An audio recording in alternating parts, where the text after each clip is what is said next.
Hey, hi everyone. Thank you for tuning in and watching.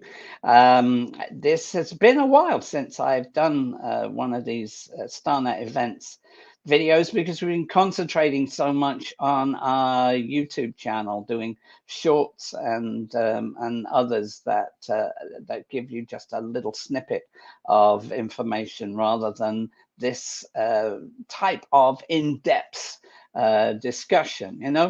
And Krull is a movie that's very close to my heart. Krull was undoubtedly the happiest movie that I ever worked on for a number of reasons, and probably because the production staff were the nicest that I ever worked with. I mean, I was a young head of department trying to do things in ways that hadn't been done before, and traditionally, you looked up to the people who'd been in the business a long time, or you had traditional ways of doing things. And so to be a young guy trying to do things in a different way was, pretty unusual. And a lot of production companies didn't necessarily give you the opportunity to do that. And free reign to do the job how I wanted to, and that rarely happens. It's a true privilege to be able to say that producer Ron Silverman and wife Moira have remained true friends with me over the past 40 years. And I'm thrilled to be able to invite Ron on screen today to answer questions and talk about how we made that movie all those years ago. Wow. And there he is. Hi, Ron, how are you? All right, Nick, and it's a pleasure to be with you. My God, it's been a long time.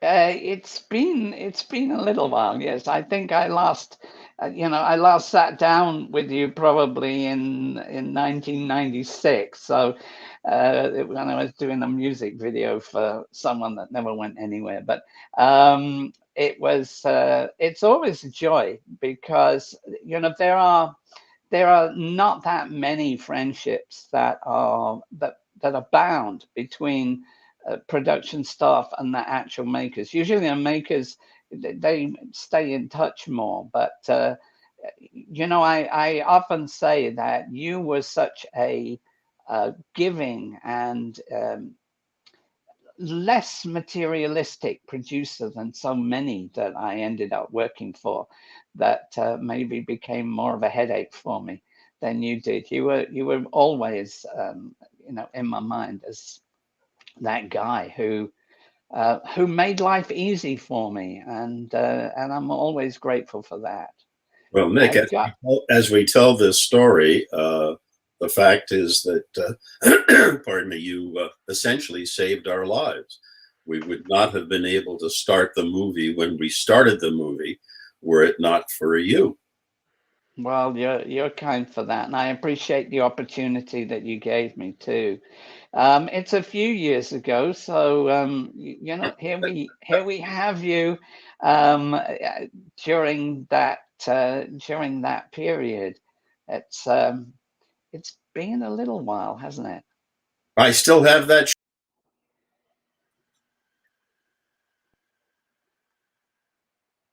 Sorry, I think I cut you off there. Tell I me just again. said I still have that shirt. You do? Yeah, I still have a few shirts that are that I've had for a while too. In fact, Gloria just made me this shirt yesterday. I'm wearing it, and it's brand new that I'm wearing today. So Did you she's hear that, Myra? she takes a lot of pride in making those. I don't think I've bought a shirt for 20 years. So anyway, let me take another look and see what else I've got to offer here. So yeah, I got a few notes that I made. There's a lot of Krull fans still around today. Did you know there's at least two Krull fan groups on Facebook right now?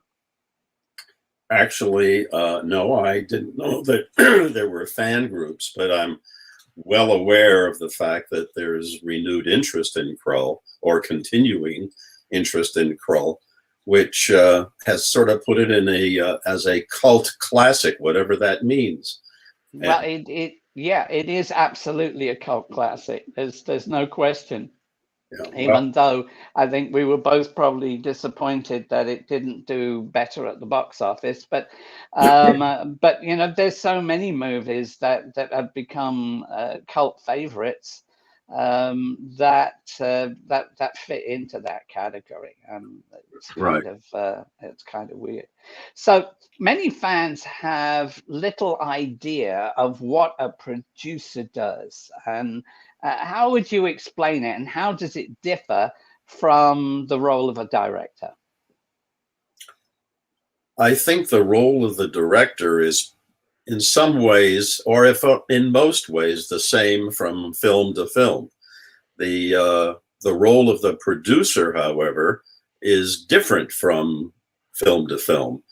In the case of Krull, and in the case of the film that I was making at the time that we started to pre-production on Krull, a film called Brubaker, I would have to say, not humbly, that were it not for me, the producer, they would not have been made.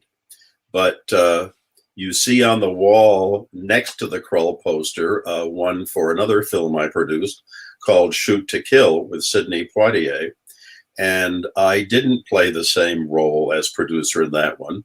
That project was put together at Disney. Sidney Poitier was already cast in the movie. They needed somebody to come in and kind of run the production part of the company, and they hired me to do that. But I was not one of the people who launched the project. I would say that if you could probably say that I was the architect of Krull. And I'm going to go back to something that that I will talk about that occurred well after Krull, and that is that I became for 3 years the dean at the American Film Institute's film school, often considered the best film school in the world, actually. One of the things I used to do was to moderate seminars with filmmakers. And one filmmaker came in and was asked essentially the same question that you have just asked. What's the difference between the producer and the director? He happened to have been a producer and a director, and his explanation or his illustration, and it's not literal, is that the producer during all of pre-production holds the gun, and the day that filming starts, he hands the gun to the director. And that's a pretty good description of what goes on, in that as the producer, I was involved, in case of Krull, with the creation of the idea, putting the whole project together. When the filming starts, or maybe a little before that, my job becomes one of making sure that the director has everything that he or she needs to make the film. And certainly one area that the director has totally to him or herself is working with the actors once the movie starts. It's pretty much of a no-no for a producer to engage in any kind of conversation with the actors about their performances unless the producer does it in tandem with the director. I had a question that someone asked along the way, and I'll get to it later on. And my answer was, you know, really that's a question for the director rather than the producer. And they clearly didn't understand what or why I was saying that, but it's for that exact reason that you say. Once once they're starting to make the movie, even though the producer sits in on a lot of the meetings in tandem with the director, the director is the one who has the sole authority to be producing that performance, and so he's interacting with them that much more. How did you get started in movies? I mean, I think I read somewhere that you started as a writer. How did you move from writing into production? Well, the writing wasn't writing for the movies. It goes back to a time in college. I was going to UCLA in Los Angeles. My family lived in Los Angeles at the time, having just moved there from Phoenix, Arizona, where I sort of grew up. And they decided to move back to Phoenix after my sophomore year. I knew at that point, because I had known since I was probably 6 years old, that the movies were the most important part of my life, and it's what I wanted to do for a living. But I didn't particularly want to stay at UCLA, as good a film department or school as it had, because there were a lot of classes, a lot of courses I would have had to take that I, like costume design and scenery design, that I frankly didn't look to for the one time in my life that I was going to be going to college.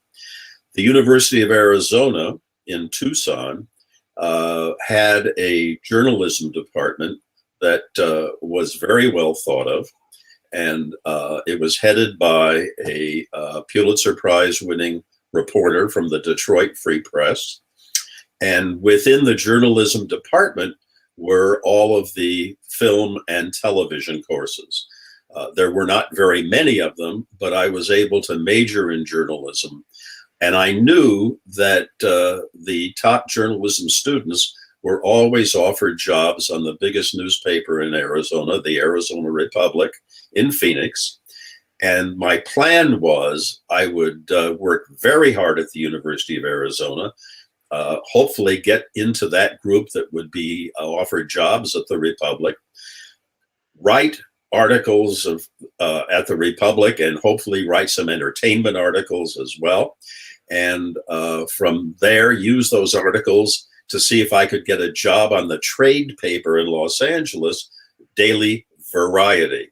It was at the time, and it still may be, the biggest trade paper for the entertainment industry. Worked there for 2 or 3 years until I met any number of people in the movie business, and maybe one of them would offer me a job. And so I transferred to the University of Arizona. I majored in journalism. I was in the group that was offered jobs at the Arizona Republic. I worked there for 3 years, or 2.5 years, and wrote any number of entertainment articles. Used those, went to Daily Variety, got a job on Daily Variety, worked there for 3 years, met all kinds of people that I was interviewing, one of whom was a man by the name of Mark Robeson. Mark Robeson was a producer-director. He had made a wonderful, wonderful movie early in his career called Champion with Kirk Douglas, and his recent movies included Peyton Place and Inn of the Sixth Happiness, From the Terrace, Bridges at Toko-Ri. He was a very successful filmmaker, and he was just starting an independent company at 20th Century Fox, and he offered me a job as his assistant. I was there as long as he was there. It wasn't a long-term job, because what happened is that 20th Century Fox at the time made Cleopatra, and every dollar they had went into that movie, and they pretty much closed up everybody else. So I moved from there into television, and then in the late 60s moved back into movies. And that's the way it all started. It was a plan that I had. It may be the last thing that I ever did that was planned that way before I did it, but it worked. Yeah, no, there are a couple of things there. I mean, first of all, Cleopatra had a major impact on 20th Century Fox. First of all, sucking all their money in and then not giving them enough money coming back out again. They were almost bankrupt after that, and really struggled. And that was why it was such a surprise that they were the only studio that actually was prepared to make Star Wars at a later date, and that of course saved their bacon. But it's very interesting that what you just described, particularly in relationship to to my foundation and the things that I say in my little book of big ideas, where I'm trying to encourage young people to follow their dreams, because I say you have to look at where you want to go and figure out how you can get there in a series of small steps, and just try day by day to get this much closer to where you're trying to go. And if you just keep going and going and going, eventually you get there. And that's exactly what you've just described. It's not something that happens overnight. How do you get into movies? Oh, you press a button and it just happens. Oh, where's the button? People expect things to be instant, and of course they're not. It's about being. Talent is all well and good, but it's persistence that succeeds. It's persistence that gets you through eventually to where you want to go. And that might take 10 years, and that might seem like a long years old, but trust me, if You just froze. So if you don't put the 10 years in, then you spend 50 years just doing stuff that you don't want to do. Well, there are a lot of So keywords, Nick, and persistence is definitely one of them. Patience is another. Yes. Able to move in those small steps is not always easy, especially when you're young and you want to get out there and you think you can do a better job than the people who are doing the job. But if there's any P word that is most important, it seems to me the word is passion.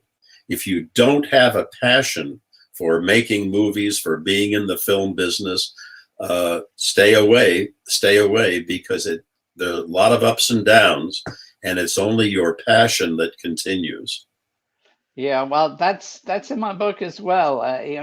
Also, producer Robert Watts from Star Wars and Indiana Jones. I asked him that question about, what was the secret? And he said, the secret has to be passion. He said, and the truth of the matter is, if you have a passion for whatever it is, whether it's movies or whether it's swimming and going to the Olympics, it's the passion that carries you to make more effort than the next guy. And that's what makes you succeed. Ultimately, you've got to have the passion to get through all the lows in order to get to the highs. Right. Yeah, right. Let me ask you another question. How long was the idea of Krull in development before you actually started pre-production in the studio? At the studio, well, not before the studio. Not very long. And the reason that it wasn't very long is that the notion of doing what Columbia Pictures described as Dungeons and Dragons. You might remember that in the late 70s, that Dungeons and Dragons was probably the most important, most popular board game, or more than a board game. It's still very popular. Is it? Well, the studio wanted to make a movie that was based on Dungeons and Dragons. It turned out that it was copyrighted, that name, and we weren't able to use the title. And we kind of drifted away from that anyway. We didn't have any dragons. We had a beast. But what happened was, as I was finishing Brubaker, the film I mentioned a few minutes ago, which starred Robert Redford, a tough prison movie. I remember it. It was a good movie. Thank you.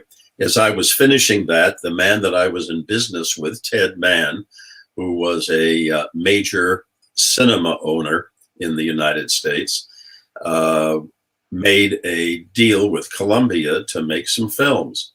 And the idea of the Dungeons and Dragons film was the first thing they asked us to do. There's kind of an interesting story of how the project itself was born, if you would like me to tell that story. Yes, tell us all about it. Well, and it's an unusual story. I thought that I had, or I knew, the perfect writer for the project.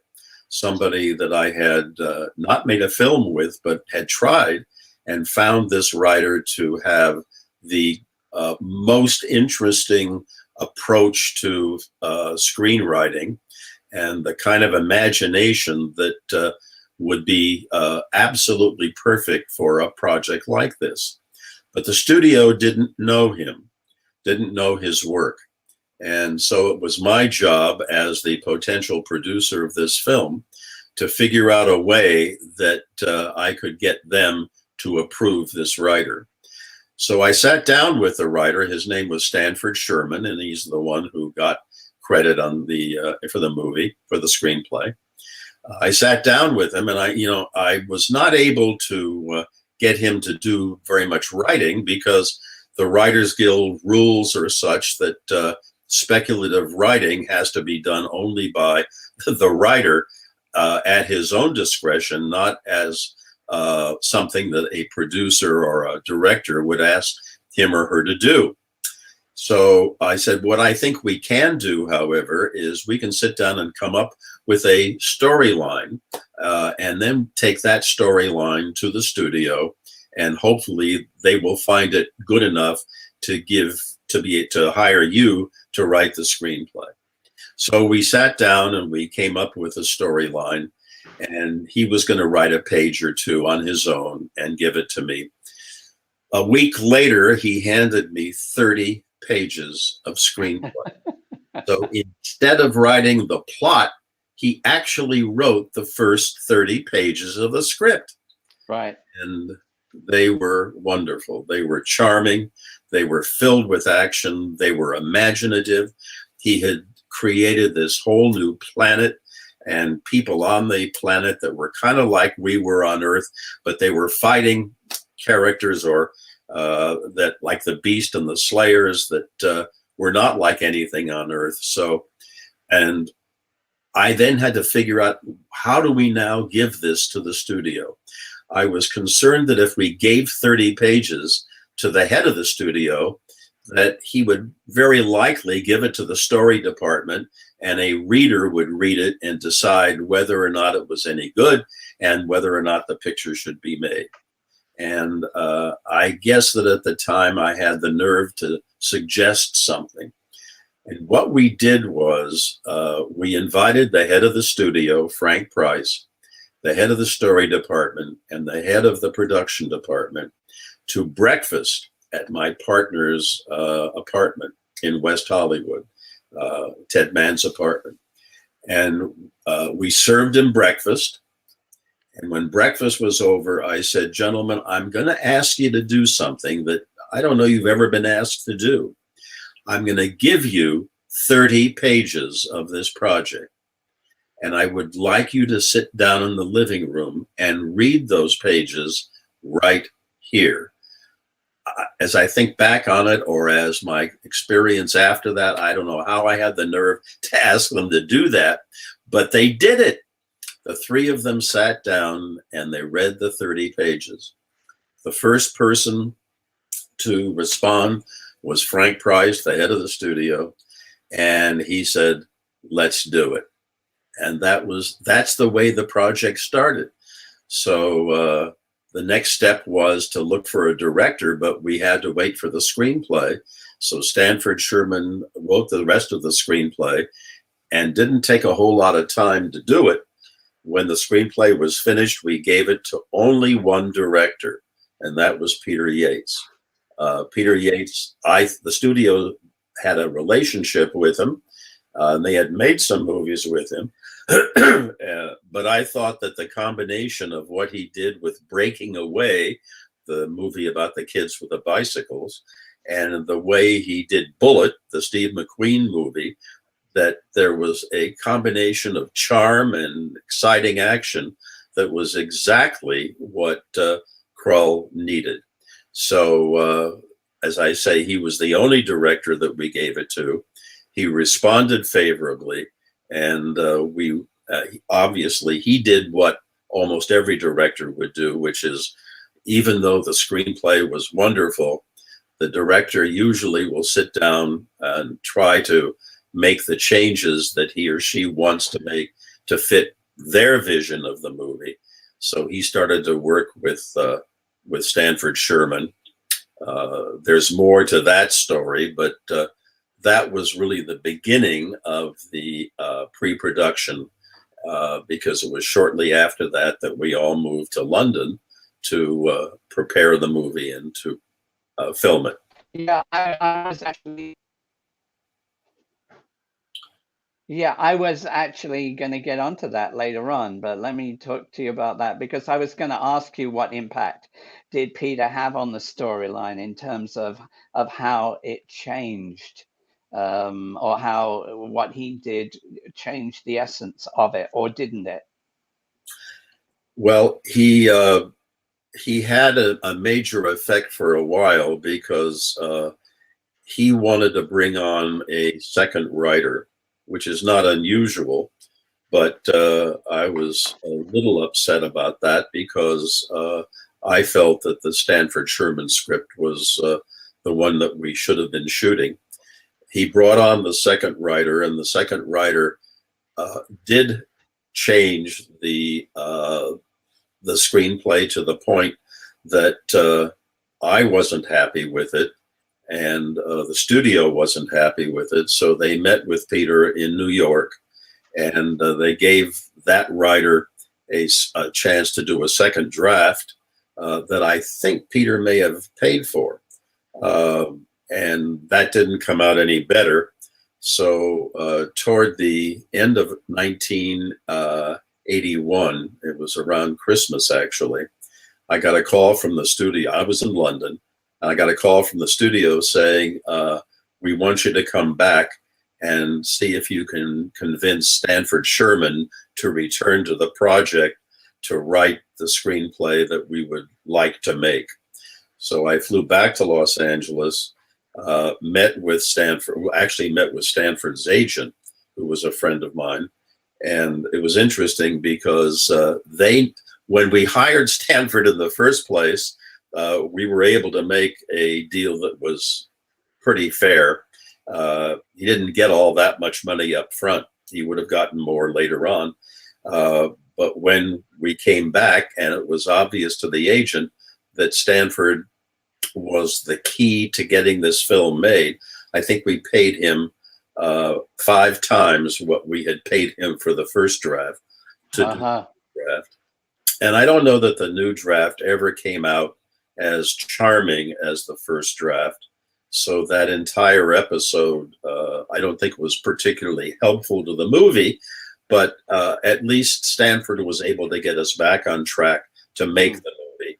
Sometimes that happens. You go round in a circle. I've done movies where usually it is the director that has a different vision, and sometimes those visions are not entirely practical. And I had one movie where I was trying to put real lasers coming out of the eyes of a creature, and I gave 3 eyeballs to say, here you go, this is the choice of 3 that are gonna work best with this. And he kept on coming up with another idea and another idea, and ultimately we had to test 180 different eyeball ideas that he had before he chose number 2 of the first 3 that I gave him, in the first place. So, and of course, what that can do once you're in pre-production and the clock is ticking, that impacts other things down the line. That where you've got your deadline, and every day, you're not just moving forward in what you make, but you're losing a day of the time that you have to ultimately make what you're trying to make. But that's how it goes. Yeah, there was in Krull, there was a definite reference really to Robin Hood and Errol Flynn and swashbuckling elements. Was that all Peter, or was that your intent from the start? I think that Peter moved it further into an area that was obviously in the script that Stanford had done, and it was something that Peter felt was important. So, yes, whatever elements of Errol Flynn and Robin Hood and whatever.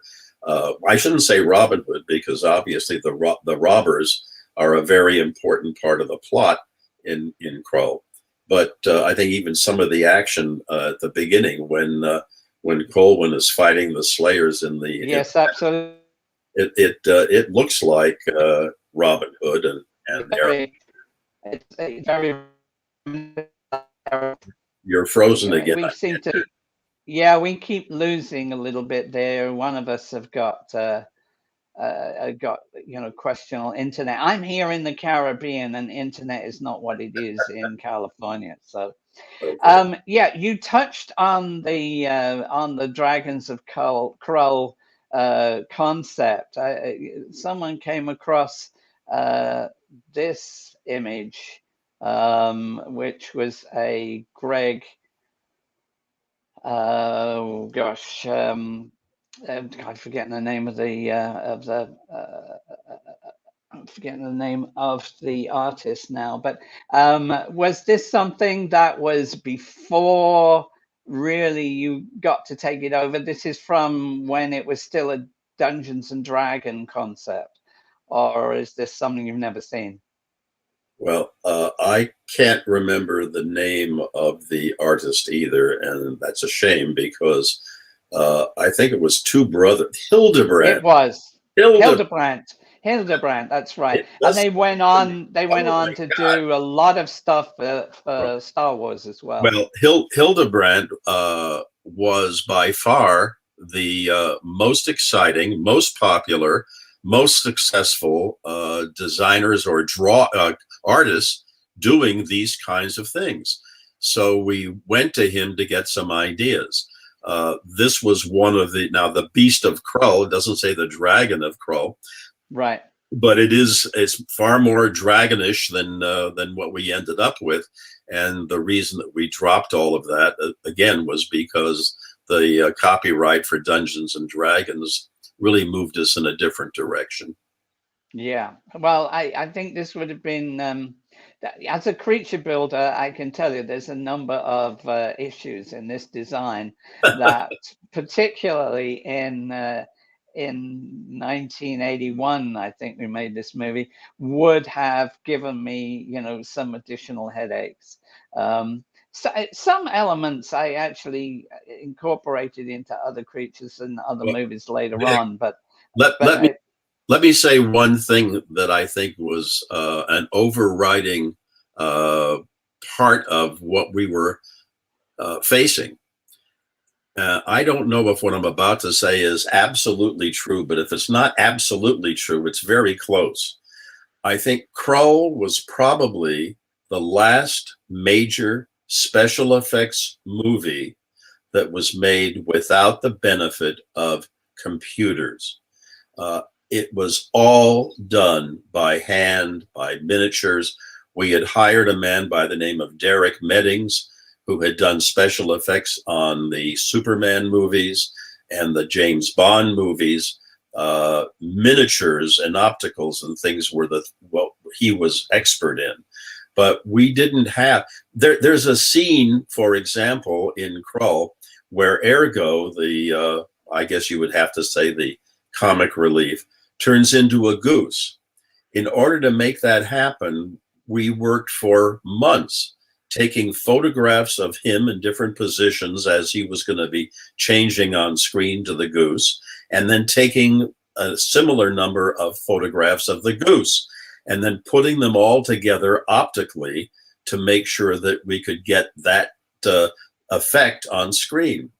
I don't know that what I'm about to say is true. Maybe you do, but my guess is that today, using computers, one photograph, two photographs, the computer doing all the rest, it would all be done in a second, not in months.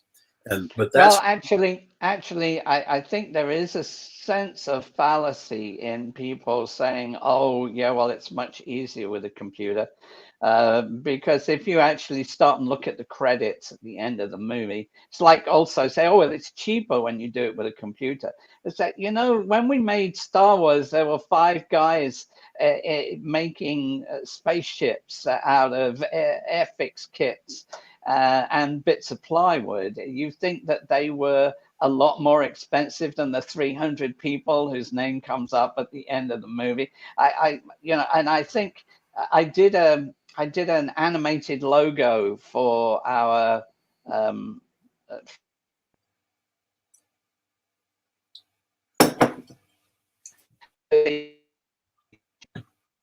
Can't hear you.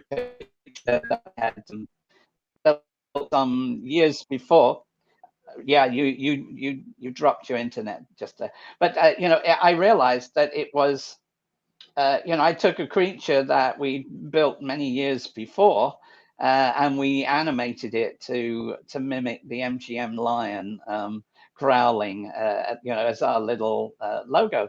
And it was a real eye opener how long it took to actually make that. I mean, we could have built it as a puppet, and physically done it in half the time. But but there are things that are beyond what you can do physically, and that's where movies have gone. I think in some ways, you know, okay, I'm a bit of a dinosaur. I like my practical effects, but in some ways, I think that that has sort of spoilt movies to some extent, because no one's ever mystified by a movie anymore. No one says, wow, what was that? You know, this is awesome. What was that? They go, oh yeah, well they do it with a computer. You know, we blew up the universe. Yeah, well they do it with a computer. You know, so I think to some extent we've sort of lost that a bit. The center of all movies for all time is story. What is it about? And that informs the characters, that informs the action. That's what people react to. They can come away from a special effects movie that is, as you say, the galaxy has been destroyed, and be kind of amazed at what they have seen visually. The question is, are they moved? And well, actually, I say the same thing in terms that, you know, good effects don't make a movie.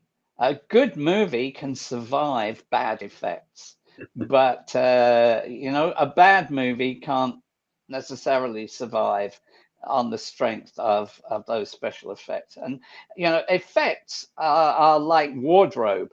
They should be supporting the character. They should be supporting the story. They shouldn't be distracting from it. You shouldn't be sitting there saying, oh, that's a nice doublet, isn't it? I really wish I had a doublet like that. You should be being carried along with the story, and the doublet just helps to set the scene. And I think the same thing is true with special effects. When you get a special effect where the director or the cameraman or the optical effects guy is trying to impress you with how clever a shot that they've done is, often that will make you stop being engaged in the story and say, oh, I wonder how they did that. That was, oh gosh, I've never seen that before. But you've lost the story. And I always look at that as being negative. I remember the first time I saw that was in Pearl Harbor. They had a show Harbor where you know, they dropped a bomb out of a plane, and then they followed the bomb all the way down until it hit a ship and blew up. And you could say, wow, I've never seen that shot before. But it distracted from the tragedy of all those people getting killed by the bomb. You know, because he was thinking about the effect rather than being carried along with the storyline. Anyway, let's still got a long way to go. So let me just raise a couple of other things. My involvement in this movie started out when I was doing a a job with Anthony Hopkins on The Hunchback of Notre Dame, and that was a fairly small production. It was for Hallmark Hall of Fame. And it was a joy to work with Tony Hopkins because he is actually such a gem to work with. But I remember being really surprised one day when you and Peter Yates came in to see me about joining the production of Krull. I mean, I knew neither of you. I knew neither of you before that. And I was kind of up to my eyes in prosthetic pieces trying to continue with this. But the point that I was really coming down to reputation at that time, I was doing small what was it that actually led you to choose me as a possible replacement for the creature effects department? I'm not sure I know the answer to that, except it was good fortune on our parts.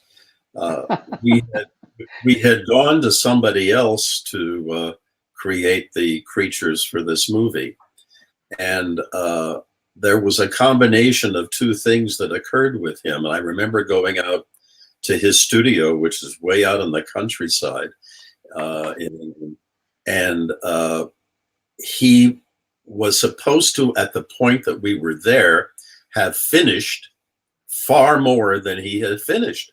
It was just too slow, and we didn't think we could get this picture started if we continued with him to get everything done with the creatures that had to be done. So I think we came away from his studio thinking that we had better replace him. I'm not sure that he was any too happy with what was going on either. No, I'm sure well, I don't know whether he was unhappy with you, but I'm sure he wasn't happy generally. He was a colleague of mine, so I knew him pretty well. But I guess actually on that basis, the fact that I was already in the same studio that you'd moved into must have had an impact in that. And I always suspected that you'd wandered along down the corridor to the production manager or the producer and asked, if what I was doing was any good. But there is an advantage to that. Moving on, when did Stephen Grimes actually get involved in this, and did he have any major influence in the story development? Stephen Grimes was one of the first that we hired, brought three major people onto the film when Peter Yates and I first got to London. One of them was Stephen Grimes, the production designer, who had done, actually, even though he was English, almost all of his work had been in the United States. The Way We Were is among the things that he did, which I loved. In any case, Stephen Grimes was one of them. Peter Szusicki, the cinematographer who had done The Empire Strikes Back, was the second one. And the third one is the one I mentioned, Derek Meddings. So those three were working not together necessarily, but they were working at the same time. Although Peter didn't really start until we started filming. But those were the three. Stephen Grimes and Derek Meddings did have to work together. And my recollection is that they're both gone now. They won't hear this, unfortunately. Well, perhaps fortunately. There was some tension between the work that Stephen Grimes was doing and the work that Derek Meddings was doing on the following basis. Stephen Grimes, as a production designer, would design the sets and that they would be built in their full size if necessary. Derek Meddings, his expertise, as I said before, was in miniatures. And Derek often thought that we were building far more than we had to build, because, for example, in the castle, the interior of the castle, at the wedding, Derek felt that if we built the set up to about half of the height, and that he could add the rest of it with a model, would be a lot less expensive. And Stephen Grimes wanted to build the whole thing. Putting it all together, I think one would have to say that Peter Yates, if there was tension between the two of them or a difference of opinion, most often would side with Stephen Grimes. And if I took a side, it probably was with Derek Middings. If we get to the Italian location a little bit later, there's a story to tell about that. But to answer your question specifically, there may well have been some meetings that Peter Yates had with Stephen Grimes, and they talked about story, and maybe Stephen wanted some alterations to the story that would help him as a production designer, but I don't recall any of that. So the answer to your question, as far as I know, is that Stephen did not have any influence on the story, the plot, the way the picture was made. No, yes, when it was made, but I think he was the one who designed all of the things in the fortress, for example, and that was certainly the most interesting of all of the sets that we built. Yeah, basically the interior of the fortress was very organic. I mean, Alien had done that with Geiger in '79, and so the idea of a more organic interior setting wasn't entirely new, but he did it in a way that was very different. And a lot of the inspiration that I had ultimately for the design of the beast, which I was thrilled that you basically let me just get on with, came from Stephen's drawings that I saw of the Black Forest, because I liked this idea of echoing those shapes and concepts from the set to actually be in the beast itself. So there was this kind of anomaly as to whether really the inside, whether you were inside the beast, whether you weren't. It gave it a more kind of a more mystical feeling from what I had in mind there. So yeah, let's move on to the glaive. At what point, the glaive's a key weapon in the movie. Much loved by 10-year-olds who all wanted one in 1982. Was it always in the script? And if it wasn't, how did it come to be added? It was always in the script. It was Stanford Sherman's idea. I don't know. I don't remember if he described the glaive to the degree that it got built, but it came very close. So I would have to say that the writer is the one who made the glaive occur, and it did become a very important part of the movie.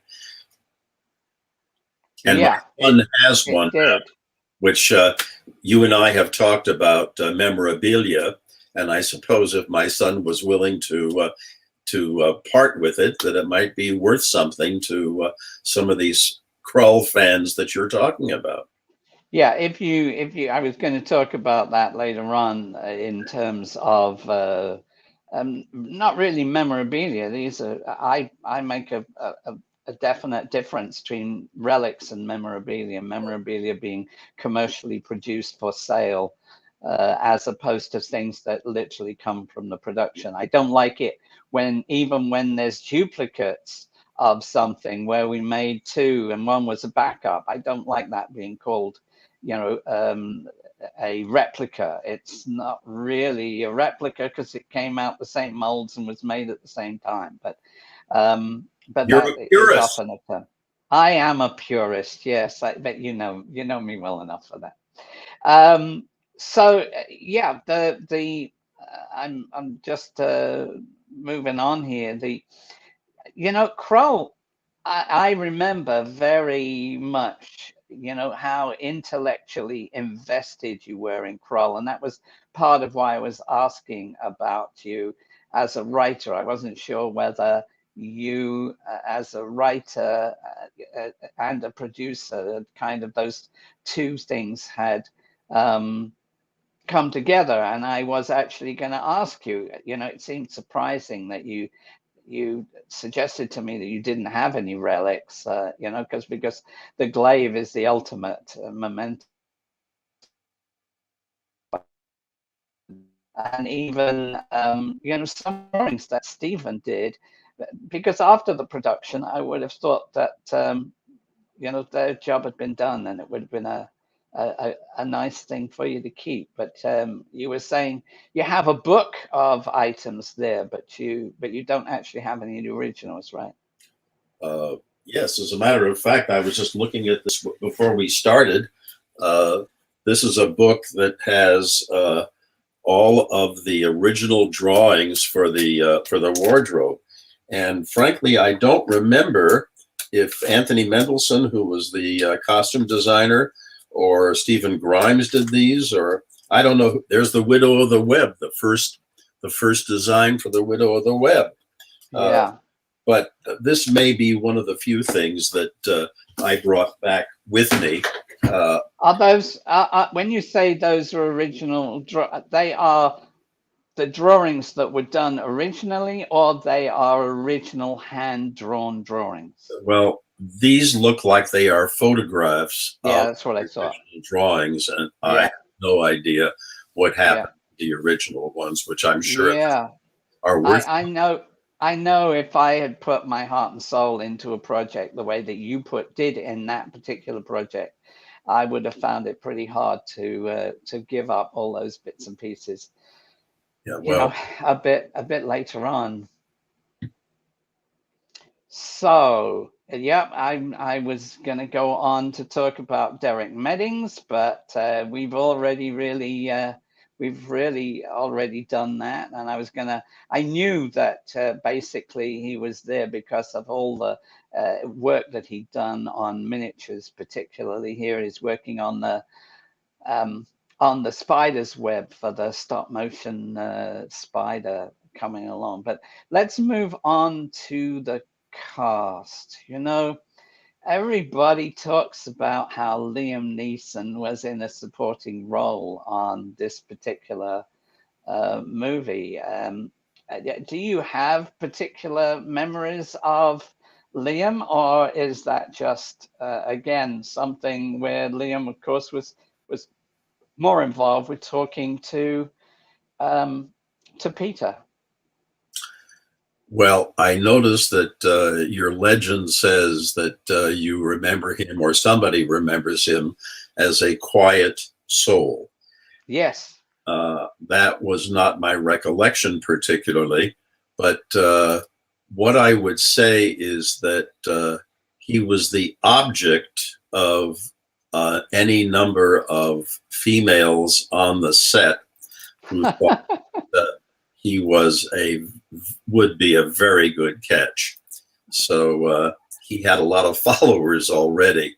Well, actually at that time, or about that time, I had known him as Helen Mirren's boyfriend. That's right, yeah. And he had an ongoing relationship with her for 4 or 5 years, I think. And that didn't stop women on the set. No, of course not. That she did help him with his career along the way. I think she was the one who got him an agent in the first place. Well, he's done very well. He's done extraordinarily well, yes. I prepared another film that he was in with Diane Keaton. I didn't end up producing it, but I did work on it for a year. So I had another connection with Liam after Krull. Right. Yeah. Well, and again, I was the creature effects guy. I wasn't actually doing the makeup on that movie. Normally, what I really like is I like to be the head of both departments, and I always put someone in to run the makeup department for me. But that way, there's no conflict between me and the makeup department, which there actually was on Krull, because they felt they should be doing the creature effects and rather than me. And so there was that, that can happen. But because I wasn't involved in that, my interaction with Liam was pretty minimal, and maybe that's why I remember him as a quiet soul. He just seemed to be sitting around most of the time in a quiet faction, as Harrison wasn't a big personality sitting there reading a book. But that's another thing. We've got Ken Marshall that came and joined. Was he a first choice, a second choice? How did that come about? I am frank to admit that I had nothing to do with the casting of the two leads. Ken had just done a television series called Marco Polo, and he had made quite a name for himself with that series. The studio felt that he would be the one to star as Colwyn, and I think Peter Yates agreed to that. We actually did not go to anybody else. He was the only choice. As far as Lysett is concerned, Lysett Anthony was the only one that was submitted for the role. I liked Lysett, but when I had just gotten married before we moved to London, and my wife and I were in France and Italy on our honeymoon. And when I was in France, I did contact an agent, and there was an actress that I was interested in for the part, and we met with her, but it didn't happen. My wife and I got very close to both Lysett and Ken, and we were very supportive of both of them. What happened with Lysett later on, and some of your fans may know this, is that the studio and/or Peter, maybe the combination, felt that Lysett Anthony's voice, she was very young. I think she was 19 when she was in this film, one of her first films. And they felt that it would be better to have an American voice than an English voice. And so they were interested in revoicing Lysett's entire performance. If anything happened on the movie that I, as the producer, lost, it would be the argument about whether Lysett should be revoiced or not. I was very much against it, but I lost that battle. I didn't lose all battles, but that was one that I lost. And I remember that I think I was the one that had to tell her that what was going on. Well, you can imagine what she felt her first major role in the movies, and that it wasn't going to be her voice. It doesn't make me feel any better that almost every story about Krull that I have read in the last 30 years talks about the fact that she was revoiced, and what a bad idea that was. But she went on, and she had and she has, I think, a very successful career. The irony, one of the ironies, is that the revoicing must have come from or be approved by Frank Price, who headed Columbia at the time. And eventually it turned out that Lysett married Frank Price's son. Then divorced after that, but that was pretty ironic, I think. Yeah, well, maybe his son was smitten by watching Krull. You never know. But that happens from time to time. Unfortunately, it's part of movie making. I know with Dave Prowse as the physical body of Darth Vader being dubbed, people made a big issue over, how he was kind of betrayed. But, Dave was very proud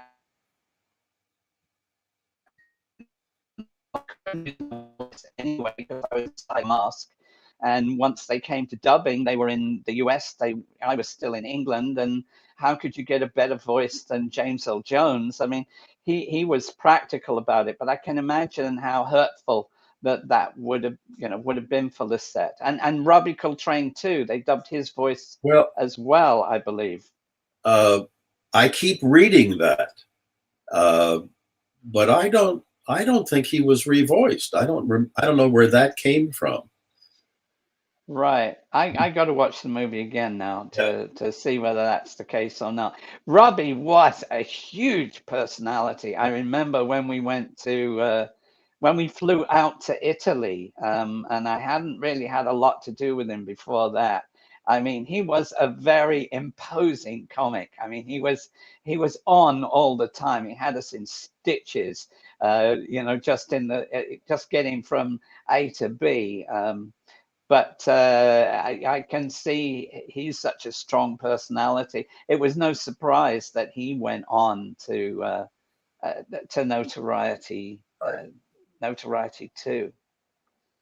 So I'm just looking through some of the stuff here. I got a few photos that relate really more to me and some of the stuff that I was doing here, sculpting the Widow of the Web on Francesca Annis's face. For people who haven't seen me talking about this before, Francesca was an attractive young woman, and I did like a 22-piece makeup on her, which was very involved and took time to do. And that actually, what you're looking at there is 4 pieces.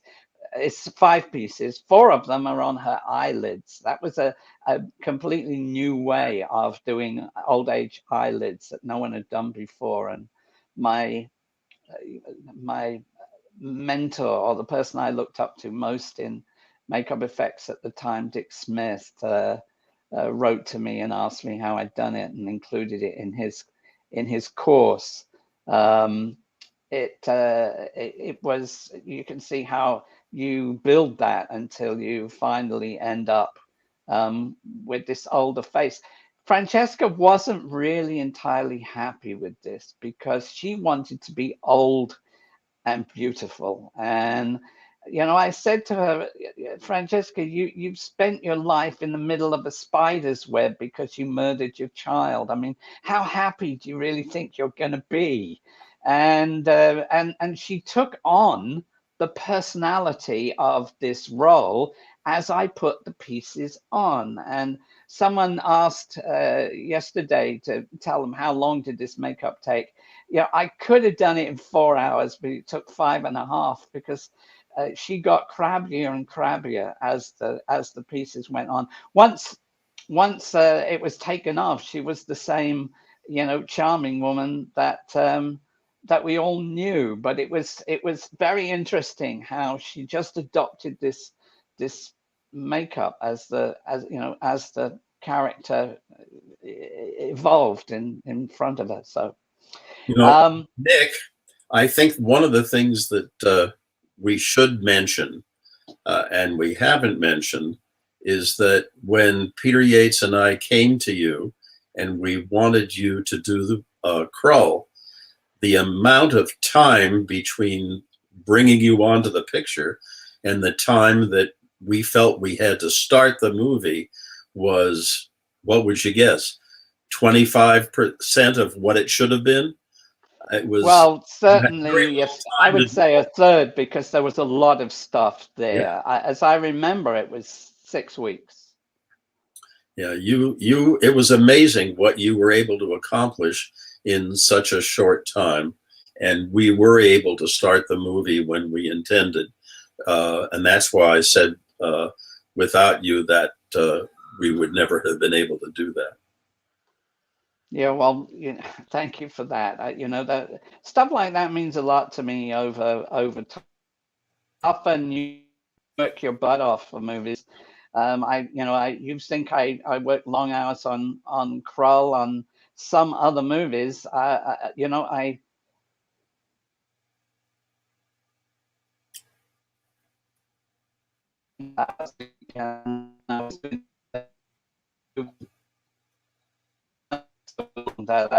that ultimately I discovered that I was mortal and kind of collapsed with exhaustion. And I hadn't really come to terms with that before that.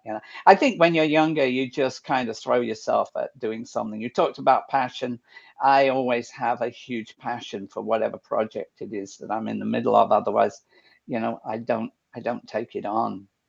Bernard Bresslaw was a giant of a man. He played the Cyclops Rel, and that was another one of the characters that I sculpted, and there were some things there that I would have maybe preferred. I had this image in my head. I don't know if you remember this.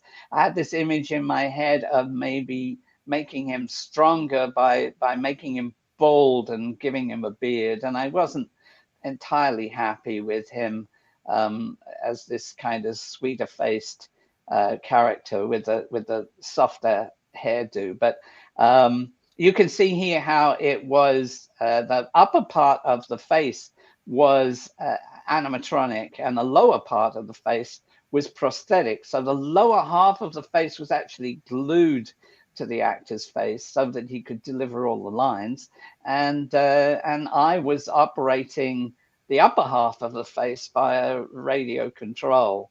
Bernard had he couldn't see without his glasses, and so I had to. So yeah, I get back to that. I had to actually develop lenses and put spectacles inside the mask so that he could see where he was going. And of course, his vision was very limited anyway. And this is a picture that you sent to me of you and you and Bernard, that was taken in Italy, and I have one of those too. he was he was a charming guy, and a smart guy too. Often he had come to fame playing a dimwit in a TV show called Bootsy and Smudge in England, where he played a guy who was kind of dumb and talked like that, and so he would always try to get beyond that by telling you things that you didn't know. So he was always he took my wife Gloria for walks through the countryside in Italy, talking about the Latin names of the butterflies and and various other things. He was actually a very smart guy. Do you have any memories of Bernard? Just that he was so much taller than I was. Yes. Actually, he was not only tall himself, but the shoes that we put on him made him even taller. So of course, you and me look like we were midgets almost in those yeah, photographs. yeah. Well, Little people. I have been confused for a hobbit from time to time. Uh, so anyway, let's get on to the Slayers. So the Slayers is what really you were talking about when you said about achieving stuff in time. This was something that, again, someone else had started. I remember saying to you right at the beginning that I really wasn't going to have time to build an army of Slayers as well as an Emerald Seal and a Cyclops and a Widow of the Web and a Beast and other stuff in 6 weeks. And so I hadn't thought that I would have to do that. And ultimately that came to me like 10 days before shooting. And I kind of took what had been done before and adapted it into something that was more practical. And it's surprising to me that so many people took fondly of the Slayers when I wasn't really happy with them, because they were all stuntmen, and stuntmen are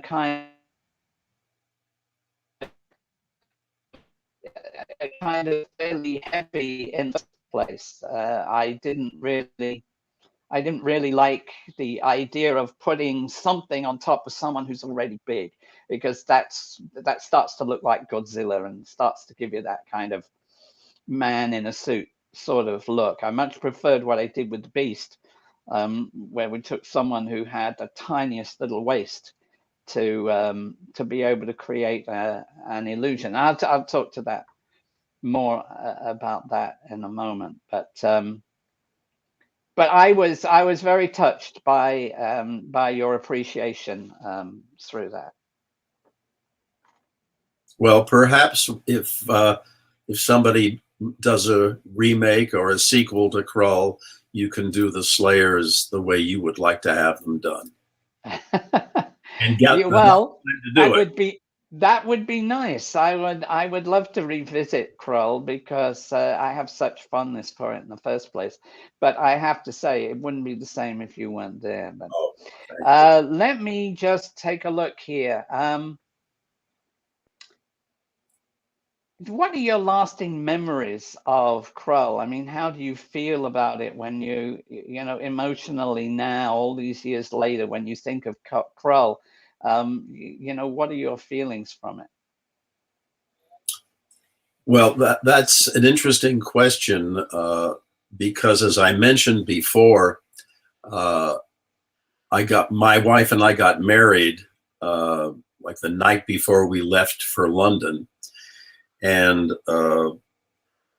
so much of my memories of all kinds of things with regard to Krull are tied up with the beginning of my marriage and our move to London, and our falling in love with London. As a matter of fact, when the movie was over, I think we've been back to London 7 times because we love it so much. So it's hard to separate what I was going through in my private life to what I was going through in the making of Krull.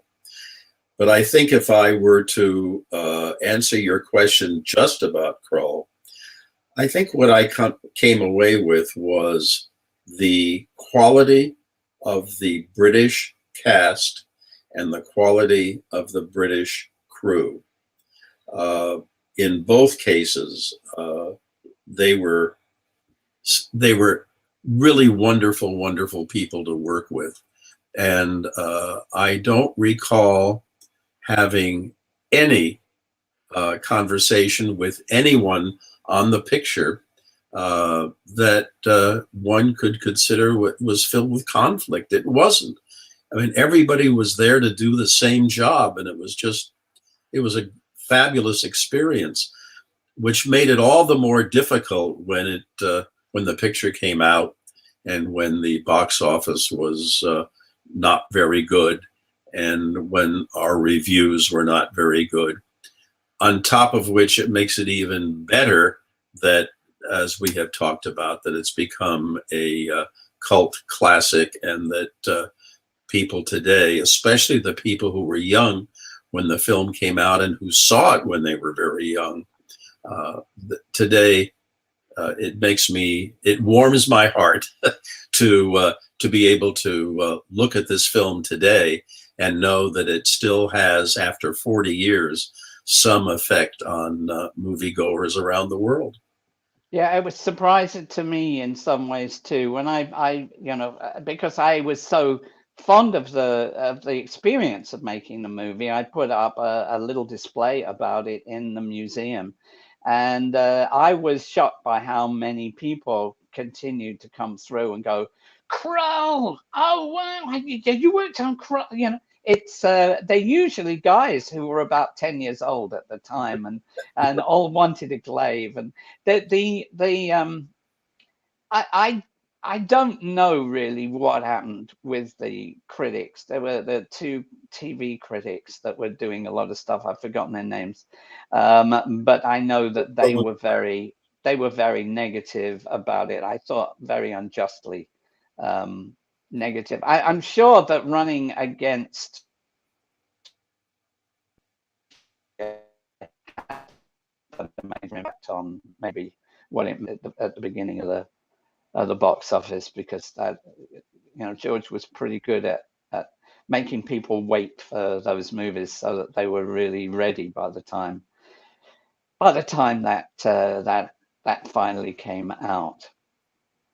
So I've got some fan questions that really these came into me last night, and these are questions that are for me, and I'm just gonna run through these quickly, and then there are a list of questions for you too. So Alan McClelland asked me what other makeup and creature effects artists inspired me in the film before I got into it, and before I started my career. I was a kid who grew up in theater, and I learned stage makeup as a child because I thought I'd be a comedian. And so I started to put together very young tools that would be useful to me. And it was later on when I was at the grand old age of 20 that I started making movies, and I was inspired by a number of people, but makeup is very diverse. It can be about making pretty people look prettier, or it can be about making pretty people look pretty ugly. And I get bored easily, so I didn't want to just keep on making pretty people look prettier. And so I started to focus on the people who did those other creature effects. And although creature effects wasn't big at that time, it was mainly character effects in terms of prosthetics and aging and wounds and stuff like that. And the two people that inspired me in England, of course, my old boss Stuart Freeborn, that I stalked for 2 years until he finally gave in and let me carry his bag. And in the States, Dick Smith, who did Little Big Man, and really was was an idol to me as I was trying to hone my career. So that's the answer to that one. Were there any deleted scenes from the film where my work was shot? The Beast, the Cyclops, or Lysett, the Widow of the Web? If there were, I really don't remember anything that was deleted. I'm going to talk about the Beast in a moment because it kind of relates to these specific questions. But I don't remember anything where I can say, oh, that was a shot that should have been in. Although there was a great shot of the Beast in the making of, where the Beast is there and his hand comes out towards the camera, and I don't think that was actually in the movie. But I thought that looked better than most of the shots that were in the movie. But anyway. How long did the Widow of the Web makeup take? I've covered that already. The Cyclops, well, the Cyclops was quite different because took time to fabricate it, but it was not something that took a long time to put on each day. I had made it in a way where even though it's glued to the actor's face, it could be taken off again. At that time, and largely today, prosthetics are only used once and then they're thrown away. But I knew I couldn't do that with this character. So I developed a special glue that was a low-tack water-based glue that allowed me to, or actually my assistant, to make up the mask off Bernard later on, and for us to clean it and then use it again the next day. We just replaced the lips every day so that we always had, clean edges rather than edges that had been used over and over again. Did Shepperton Studios do the Slayer's initial work? I know I improved it. What were the things that I added? Well, basically, as I say, there were some elements. See, I honestly think that the original sculpt that was done from the photos that I've seen, really wasn't that bad.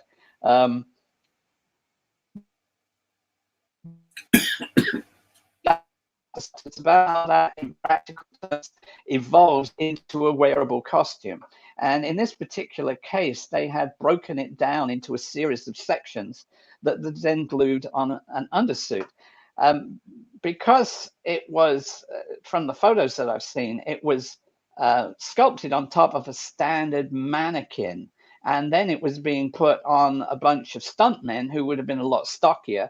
There were gaps that were there that really didn't look very good. And I know the hips, I cut the hips right down because they literally look like bits of rubber that had been added to a body rather than something that was organic. And I created skins that would go over the whole thing and then ultimately piece it all back together. So that's the answer. That's the answer to that. There was a question about the beast, and I'm looking at these photos trying to remember exactly what it was in terms of the design.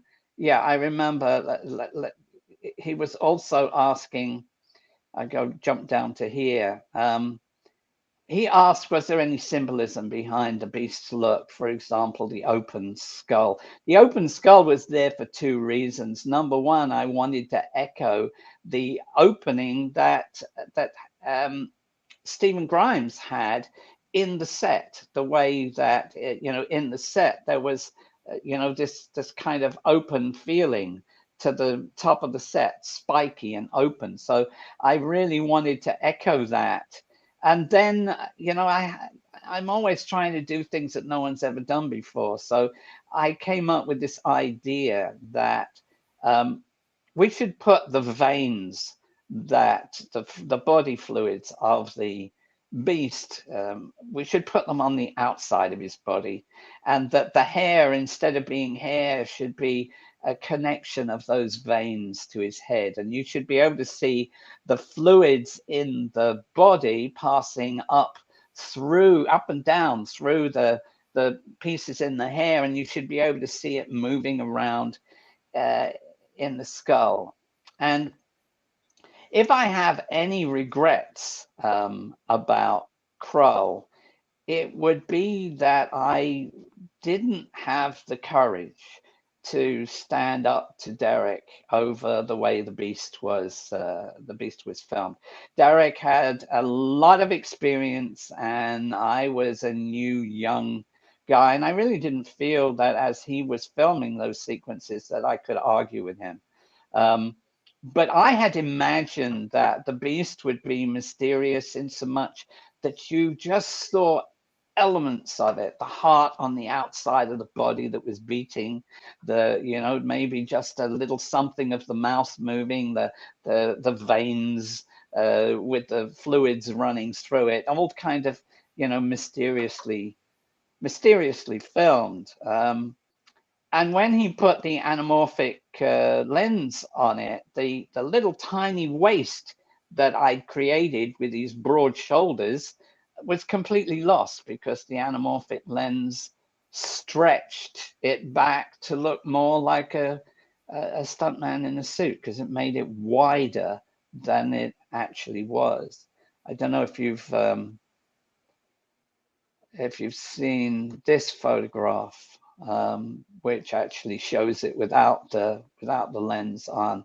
You know, these lungs actually expanded and contracted, but we never got to see that in the movie. We never really got to see the heart with the fluids beating and coming out of it. There was a lot of detail. Even the hands that I made with 12 working fingers, all those fingers moved. All that detail kind of got lost, and that's my one regret about that. I was very, we can talk about merchandising for the movie, but I was very pleased to see that, you know, these characters that I'd sculpted or overseen were made into a you know, Marvel comic book. I still have one of these in the museum. A couple of years ago, magazine was doing a thing about the, you know, all the great creature effects, what they call the golden age of practical creature effects in the 80s, that they chose the Beast to be on the front cover. So anyway, that deals, I think, with all of that. We haven't talked about post-production and James Horner's involvement with the music, which has a lasting impression. People still write all the time about his music, and you'll find the clips of the scenes just with the music playing on YouTube. How did he get involved in the production? Well, I'm glad you brought that up, because you're absolutely right. If anything has been sustained through the years as a very high quality, it is James Horner's musical score.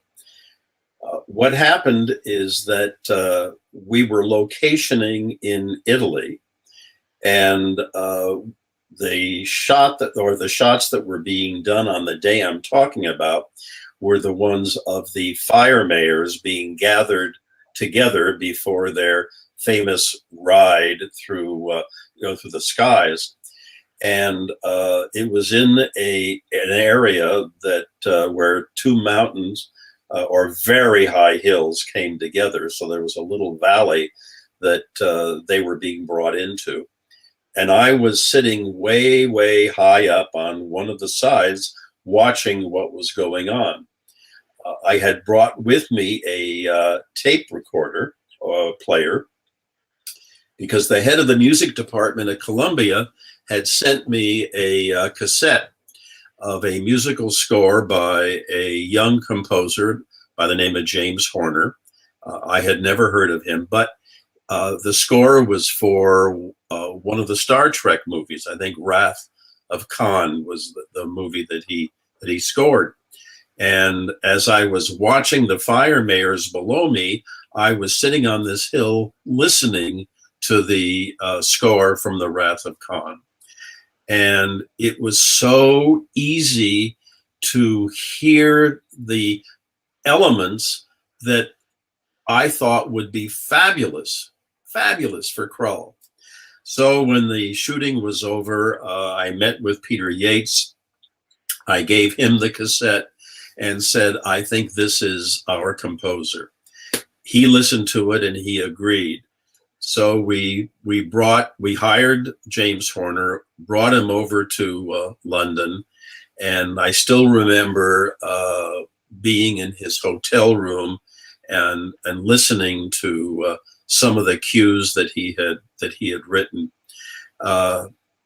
Maybe the most exciting day for me in making a movie is the day that you go on to the scoring stage, because what happens is that the scene is projected in behind the orchestra, and the orchestra is playing the music cue that will go with that scene.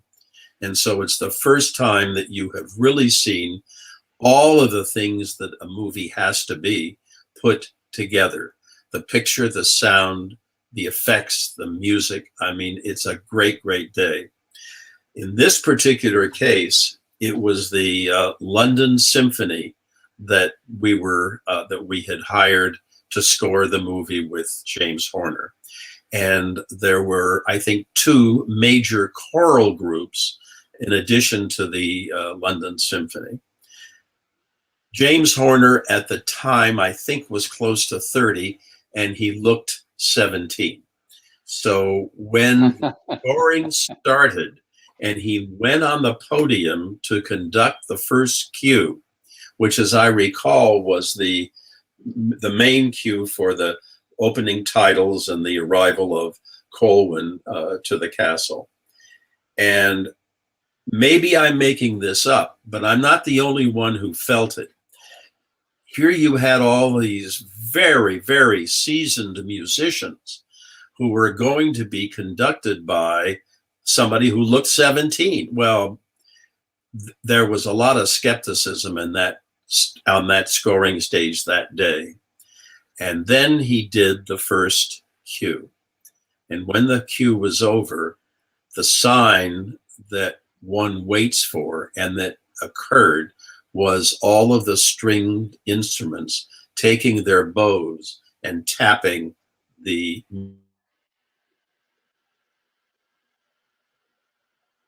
Yeah, you're frozen up there right now, Ron. I no, I understand that. I've done some stuff with a symphony orchestra in Puerto Rico, and I've had that experience myself where I say something and all the people in the orchestra are tapping on the music stand with their bows and whatever. It is an extraordinary moment. It There's was. nothing quite like it. Yeah, and it continued to be for the 2 or 3 days. I think 3 days, because there's a lot of music in Krull. Yes. And so there's no question but that the score has, as a matter of fact, there's a story that I'm living in Oregon. My wife and I moved to Oregon in 1996. And I remember going to a gallery opening many years ago. And at the gallery opening was a man who was the guest conductor for the 2-week classical season that is part of the Brit Festival. The Brit brings in a lot of major musical talent, very much like the Hollywood Bowl does in Los Angeles. And when I met him at this gallery opening, he asked what I did or what I used to do, and I told him that I was a film producer, and he asked me what films I had made, and I mentioned Krull, and the man went berserk. He said, "That is my favorite musical score from any movie ever." And as it turns out, he's not the only one who has thought that. And those who think that James Horner is one of the great film composers of all time, you might know that he was most famous for the score in the song from Titanic. That many people think that the Krull score is the best score that he ever did. Unfortunately, a couple of years ago, he was flying his private plane or glider, whatever it was, and crashed, and he was killed. Because I'm sure he had a lot more movies in him. Yeah. But, it was a great time watching him and listening to what he had created. I think one of the things that happens over time, when we're making these movies, we're going to work. It's not like you stand there and say, "Oh, we're making this movie called Star Wars and it's going to be a huge success." You're just going to work. You're doing the job. You don't know whether it's going to be a big success or whether it's going to be forgotten by the following year.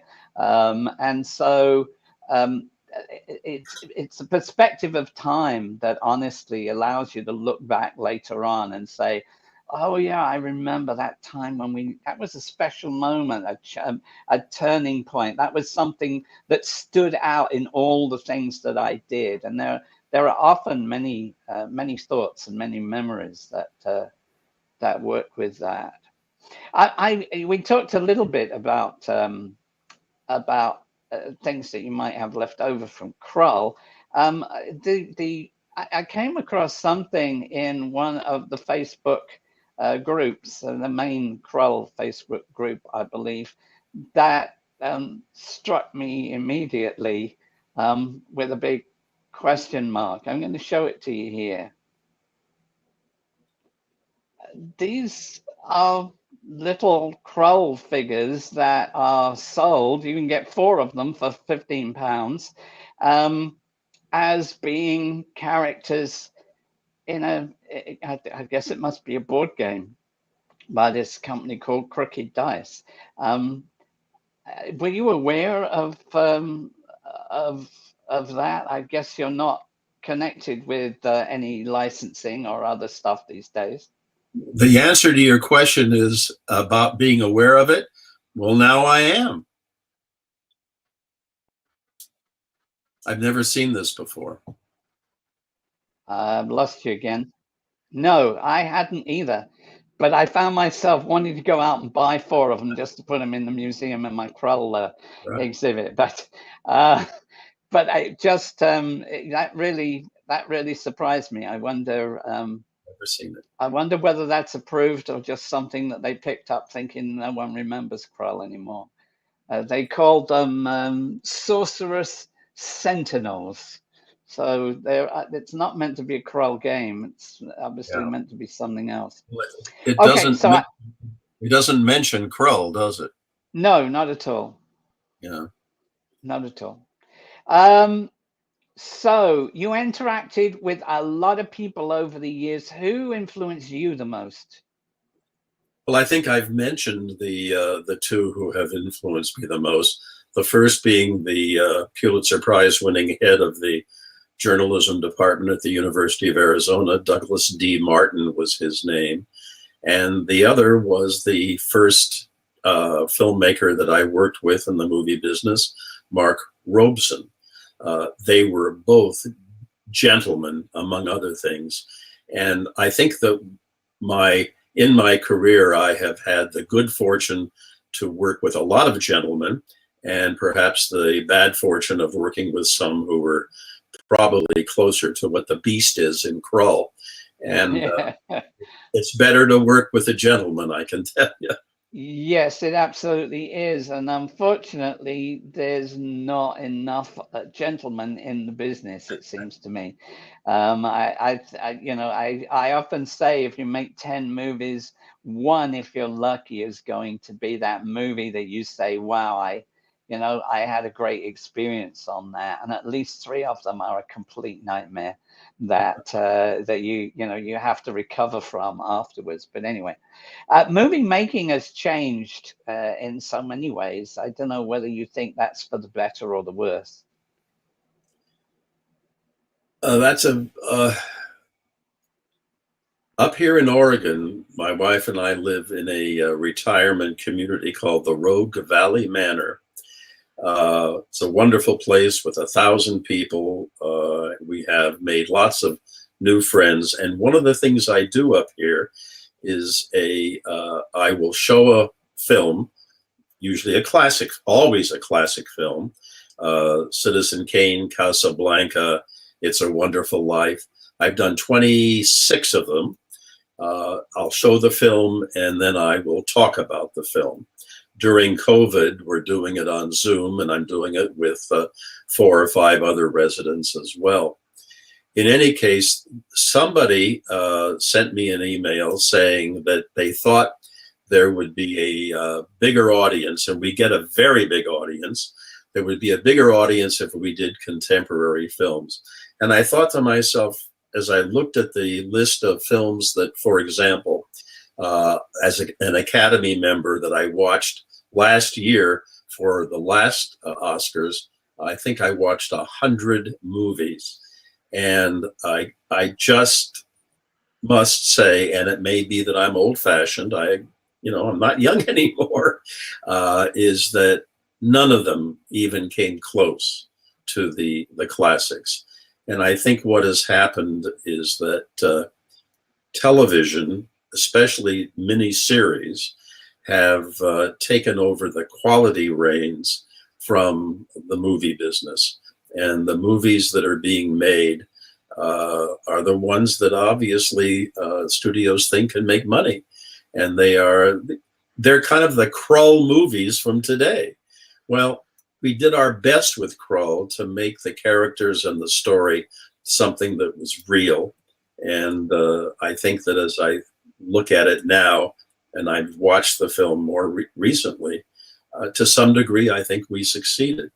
But the answer to your question is no, I don't think that what has happened with movies has made movies better.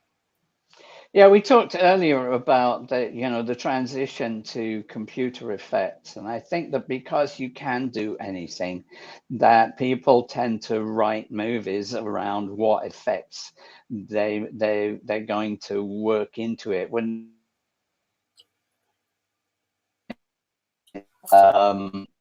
rather than focusing as much on the core of who those people are and what makes them tick.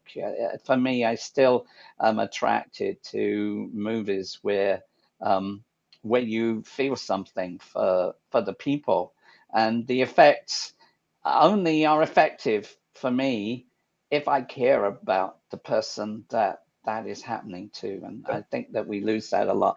And, how do you feel about shows like Breaking Bad that seem to glorify drug dealers and encourage adulation for powerful villains?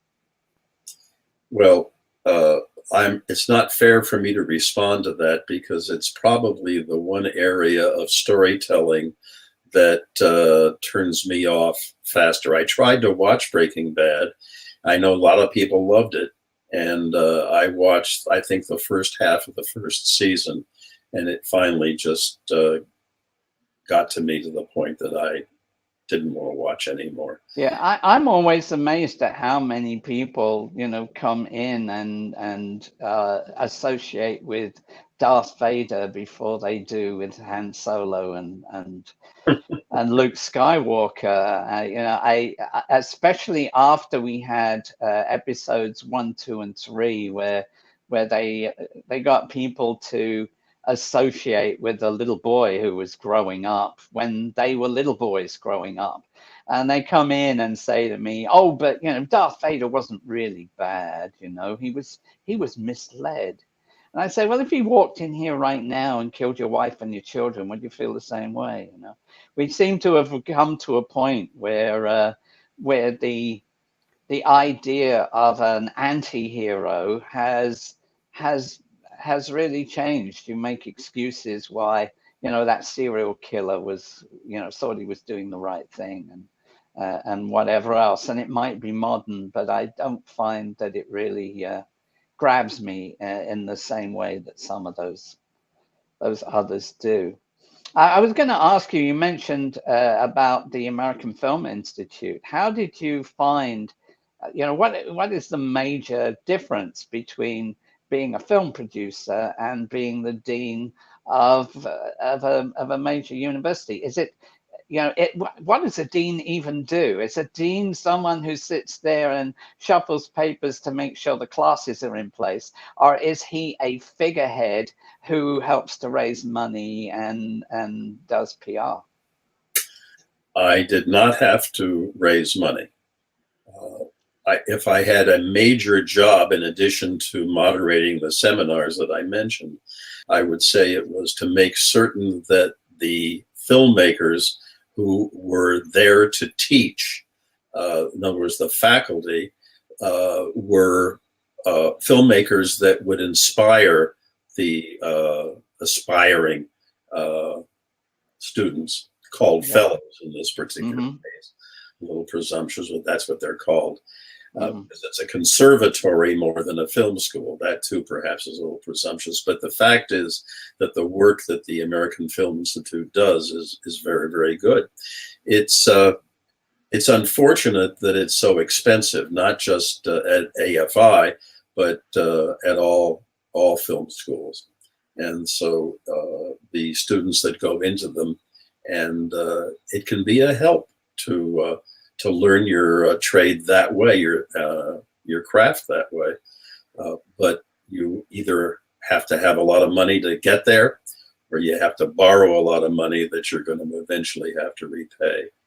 But I would say that in the case of the American Film Institute Conservatory, it has graduated a lot of wonderful filmmakers, and they do an excellent job of bringing name filmmakers in to teach, and that was my major job there. Right. Well, that's cool. We talked a little earlier about passion and about how, if you want to succeed, you have to have a passion. Is there any other advice that you would specifically give to youngsters who are hoping to get into the business? Unfortunately, I'm probably too old to answer that question. I could have answered it when I was closer to the time that I was still making movies.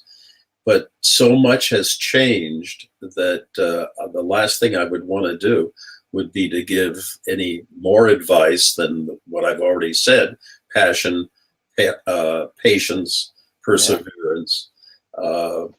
I wouldn't want to lead somebody in the wrong direction beyond those. Yeah, well, I respect that. I think, when I'm talking to people, I'll often say, your hurdles are going to be different to what mine were. So, me telling you how I did it isn't going to necessarily help you do the same thing. But the basic principles of passion and hard work and determination and perseverance are the essence of making anything work, whether you want to go to the moon or whether you want to make movies.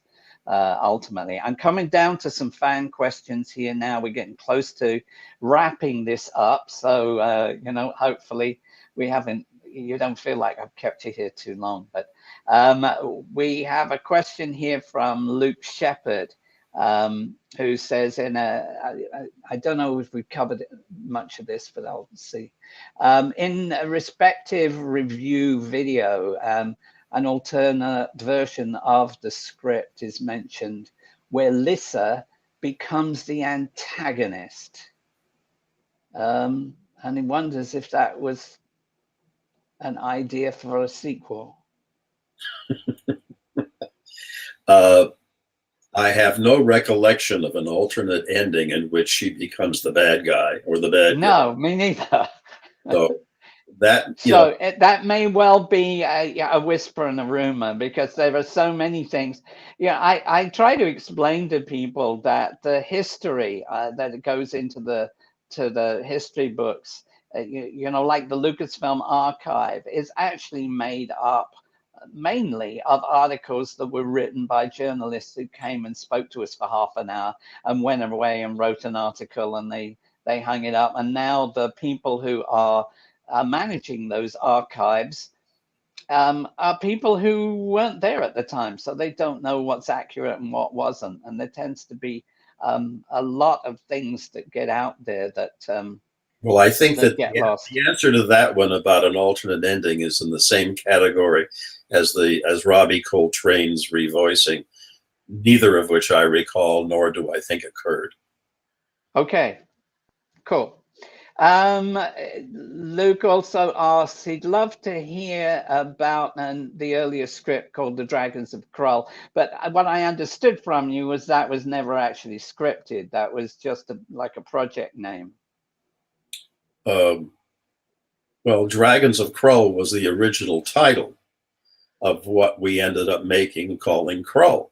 But we used the title because of Dungeons and Dragons. Right. Okay. So I think that just... Or I shouldn't say that. We probably could have used that title. We couldn't do the Dungeons and Dragons relationship at all. And we just changed the title to call it Krull rather than Dragons of Krull. Mm-hmm. I think it obviously didn't make any sense calling it Dragons of Krull if you didn't have a dragon in it. Okay, so Harry Michael Shively asks, he would like to know if there'll ever be a Krull 2. Well, 2 years ago, there was an article that was written about the Russo brothers, who had just made The Avengers, which at the time I think was the most successful, financially successful movie of all time, or something close to it. And the reporter who was writing the story asked them what, if they were to choose their next movie, what would it be? And they said they would like to do, and I don't remember if it was a remake or a sequel to Krull. Well, I've been looking at the trades for the last 2 years, hoping that there would be a follow-up story saying that they're going to, but I've never seen it. So it may well have been wishful thinking on their part. Certainly, I don't think that Columbia Pictures is going to look at Krull, which cost far more than it earned at the box office, to do a sequel. Yeah, they don't necessarily want to. They don't necessarily want to unless they read something that they thought was a financial mistake. If they read the internet, if they read the responses, if they look at those fan clubs that you've been talking about, it's really quite amazing how many people loved it. I wonder if they were alive, in 1983. Would have been so many movies today seem to be, playing safe. Well, we know that Marvel's got these particular characters. Let's make another Batman movie. Let's make another Superman movie. Let's, the idea of stepping outside the box and making something entirely different is more of a risk, and so.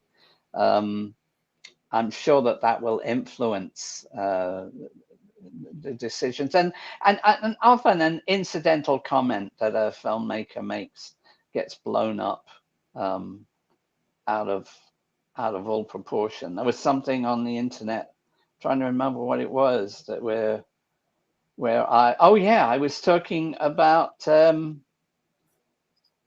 the Yoda in episode 1, where they built a Yoda puppet, which was the right way to do it, but they made him out of a lot of different newer materials and changed various things, which clearly was a mistake because you can't reinvent grandma. And someone printed it in Yahoo and all kinds of other places. Original team member says remaking Yoda was a mistake. It's everywhere, right? And it really wasn't what I was intending. It's just how an odd comment can just be taken and blown out of proportion. So Luke Shepard asks, what were the biggest decisions relating to the idea or scenes in Krull that had to be cut or dropped due to budget or running time? The only one that I think came out badly, or didn't come out as good as it could have been, was the end of the movie. And what happened was that all the characters, Colwyn and Lyssa and Torquil and a few others, are looking at the fortress being destroyed, all the pieces going up into the sky. And what happened is that the rods that pushed each piece up were supposed to be hidden. And when we looked at the dailies, they weren't hidden. And so we couldn't use that shot.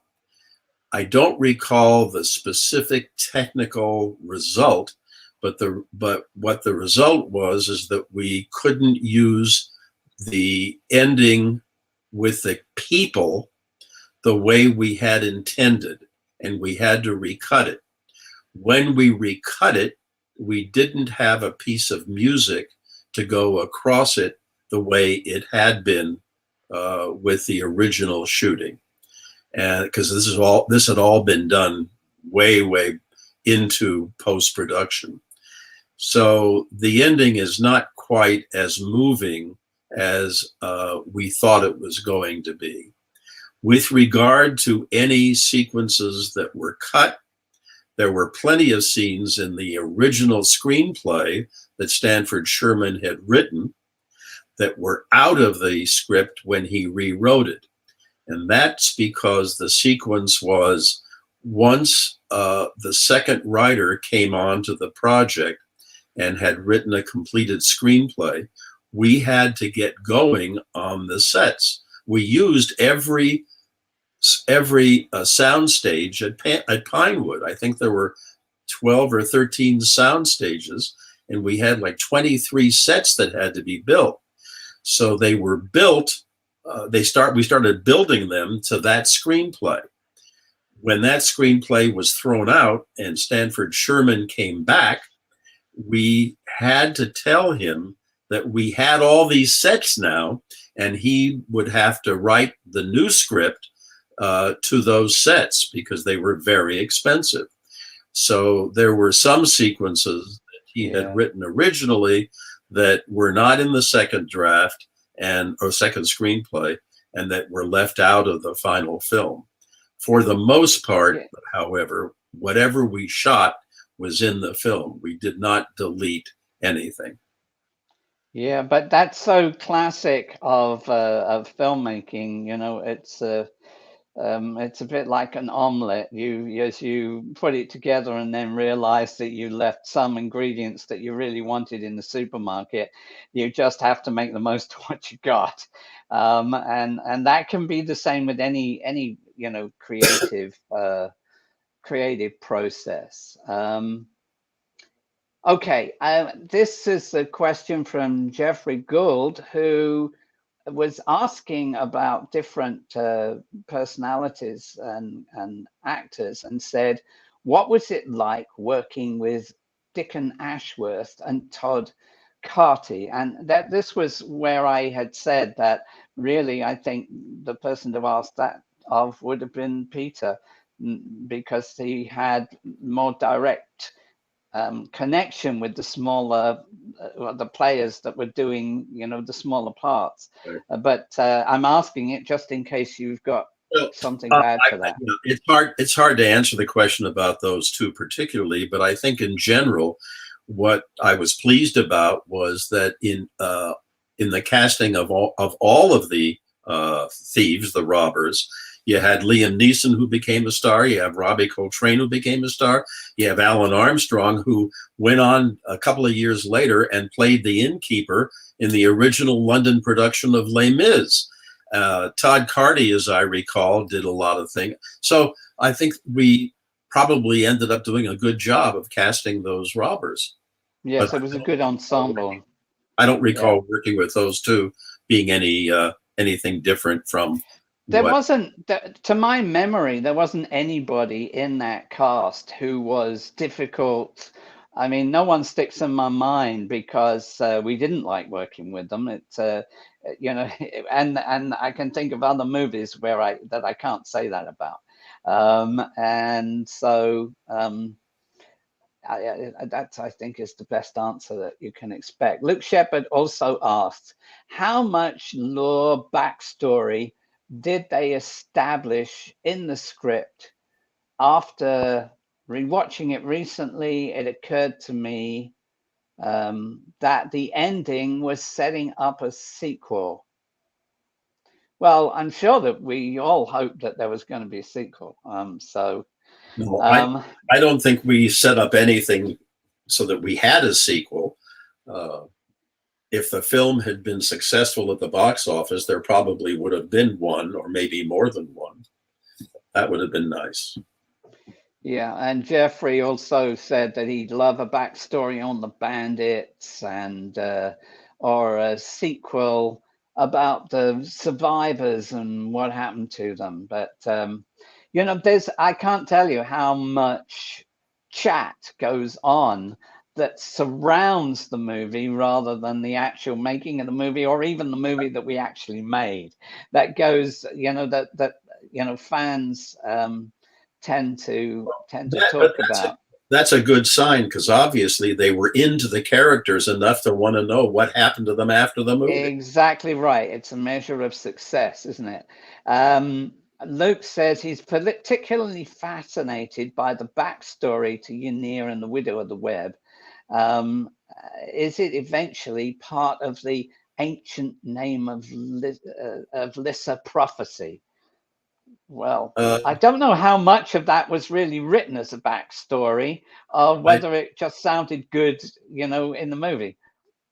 well, I don't know that we had that in mind when the backstory was described, but it's a good point. We should keep it in mind for when we make the sequel. Luke asked a lot of questions. It's another one from him. What was behind the idea of those alien creatures slipping through into the ground with the Slayers and the Changeling when they were killed? It's not explained in the movie, but Well, you cut it out. burrowing their way underground back to the Black Fortress. I think that's a big assumption to make, really, because as I saw it, I thought that was the perfect way of actually having them disappear and then come back out of the ground for the sequel. You would know better than me about that. That was something that Derek Meddings did. It wasn't an effect that I did, but I thought it was really good.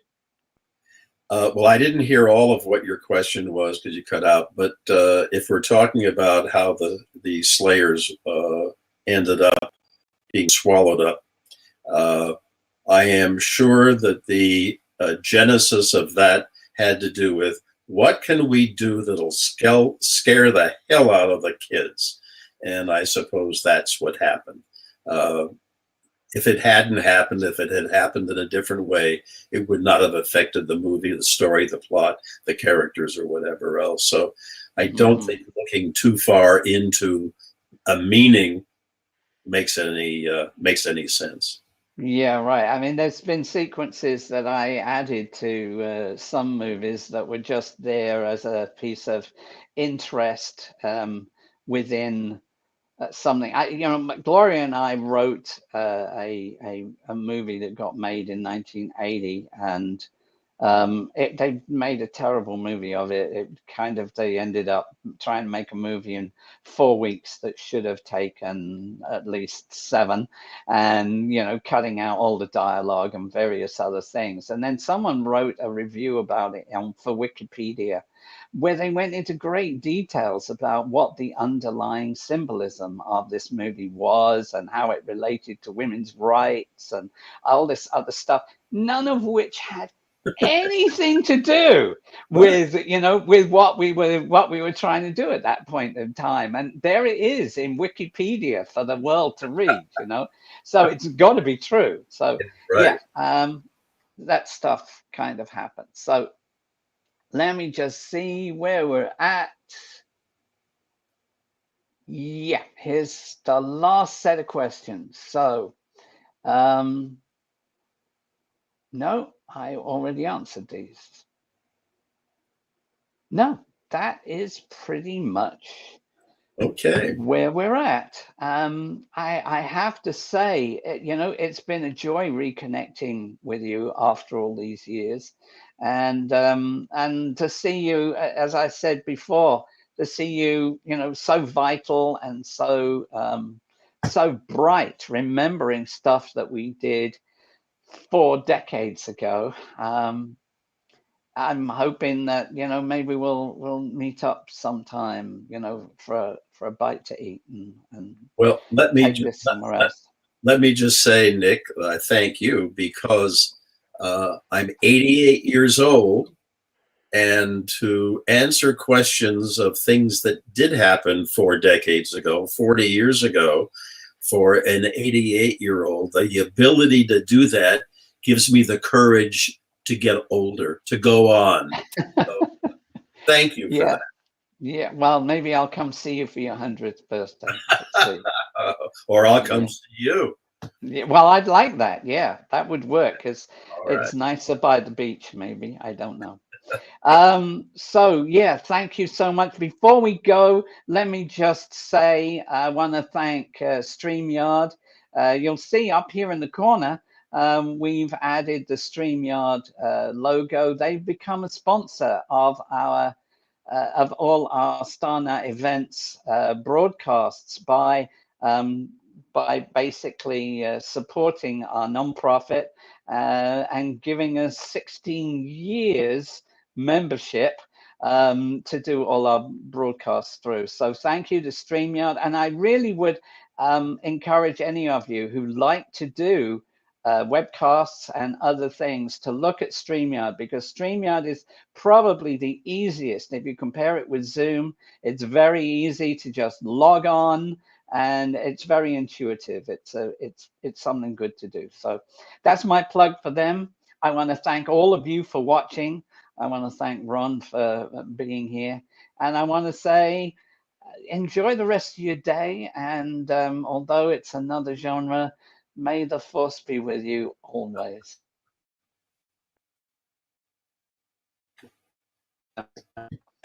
Right.